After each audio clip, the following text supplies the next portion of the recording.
Thanks, Chair. Minister Freeland, how many jobs, Canadian jobs, will be lost with your job-killing oil and gas cap?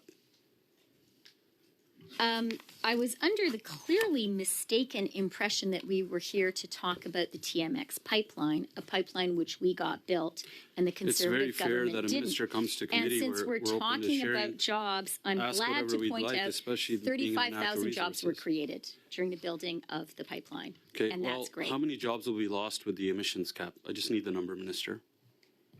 There will be tens of thousands of jobs created as a result of the emissions cap. If you just look at the Shell Polaris project, the Strathcona project, the Pathways project that we all hope will move ahead, all the jobs that were created through the implementation of methane reduction technologies, this is an enormous opportunity that will create tens of thousands of jobs in Alberta. You see it with Linde, you see it with Air Products, you see it with Dow and the first net zero petrochemical facility, you see it with the Imperial biofuel facility. My goodness, I mean, go and have a look at what's happening on the ground. If you don't have the number, just say so.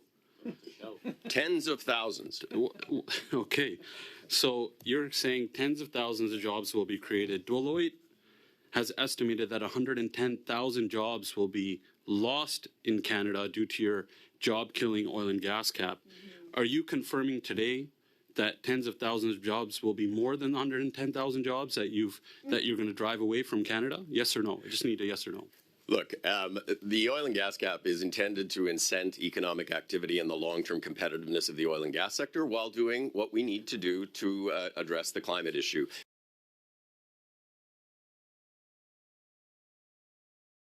It is very disturbing for me that the Conservative Party of Canada increasingly seems to be a group of climate deniers. At the end of the day, you have to actually address that issue and address it in a manner that's going to create economic opportunity. Hey, your questions are ridiculous. At the end of the day, point of order. We have Ms. Stubbs. We got a point of order. You know what?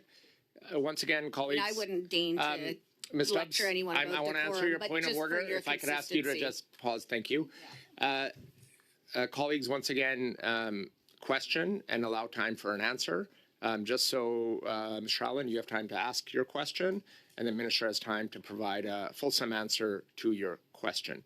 So if we can I'll work within those parameters, Fair I enough. think everything goes I'll move on because the Minister obviously, with his non-answer, proves that he admits that the jobs will not be recovered, the ones that he's going to lose with this emissions cap. So I'll move on. And I think it's important to note that it's my constituents and Albertans who are going to be impacted the most with this oil and gas cap, that they know how many jobs will be lost because most of them will be out of work in that field because of you. Minister Freeland, you preside over one of the worst GDP per capita growth since the Great Depression. Can you confirm that you've done an impact assessment that what this oil and gas cap will do to your deficit? Okay, there are so many untrue statements embedded in what you've said, so I'm going to have to go after them one by one. I just want an answer to my question. Have you done an impact assessment? I actually wasn't given a chance to answer. On GDP and GDP per capita growth. I just need that answer. I didn't ask for anything else. Once again, Mr. Allen, you've asked your question. I want to give the Minister an opportunity to answer your question. Minister Freeland, please go ahead and provide an answer. It is absolutely appropriate for me to make clear the falsehoods embedded in your question. It is not okay for me to just drive by those. So I'm going to go through them systematically. Just the GDP per capita, is it not the worst? If that was the only question you wanted to ask, you didn't need to offer all of the false fluff to begin with. So let me go after the fluff. It would be nice for you to answer so we could move on. So, Mr. Allen, and Ms. Freeland, if you could get direct and answer the questions that he's asked and provide an answer. I'll be direct. Thank you, Chair. Well, no. Hold on, Mr. Allen. I want to give Minister Freeland a time to answer the question. So, Minister Freeland, briefly provide an answer to the question. I simply can't let the falsehood stand.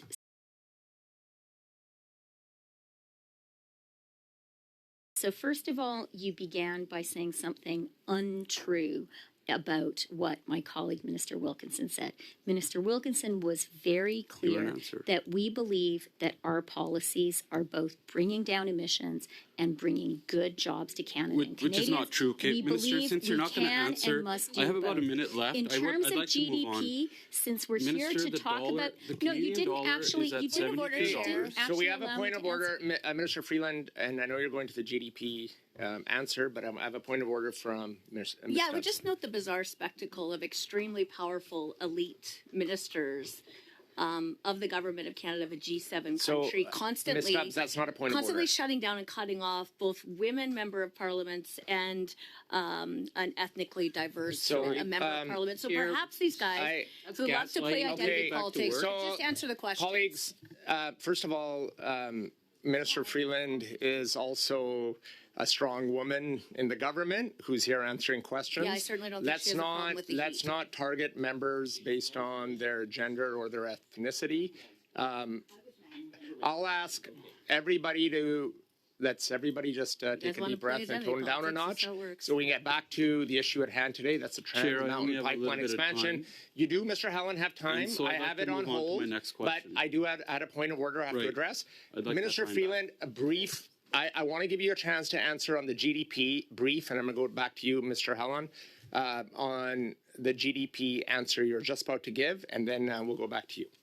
Okay, TMX, which we're supposed to be here to talk about, is adding 0.25% to Canada's GDP. That is important. In the G7, Canada will have the second strongest GDP growth this year, and the IMF forecasts that we will have the strongest GDP growth next year, and it looks like we're achieving a soft landing after the greatest recession since the Great Depression. Minister, just to correct your falsehood, you said 0.25% in GDP. In fact, your gas cap, oil and gas cap, is going to take a 1% hit to our GDP, according to Deloitte. You can shake your head all you want, Minister Wilkinson, but that's the truth. Yeah. Now, the dollar is trading at $72 right now. In your budget, you had projected WTI would be at $78. Currently, it's at $71. In the PBO recently said you will blow through your projected budget by $7 billion, which we know because either you can't do math or you can't manage or both. Now, can you please confirm just the number? How much worse will the deficit be? Time is up, and a brief answer, please. What will the deficit be? Mr. Helen's question was incoherent, and it wasn't clear. He said the dollar is trading at, I think he meant oil, but he mashed up his words in his word salad. So it's really impossible to answer a question which is so incoherent because you don't and know how bad the answer will be. Okay, time is up. We're going to go to our next speaker, Mr. Jawari. You have 5 minutes, please.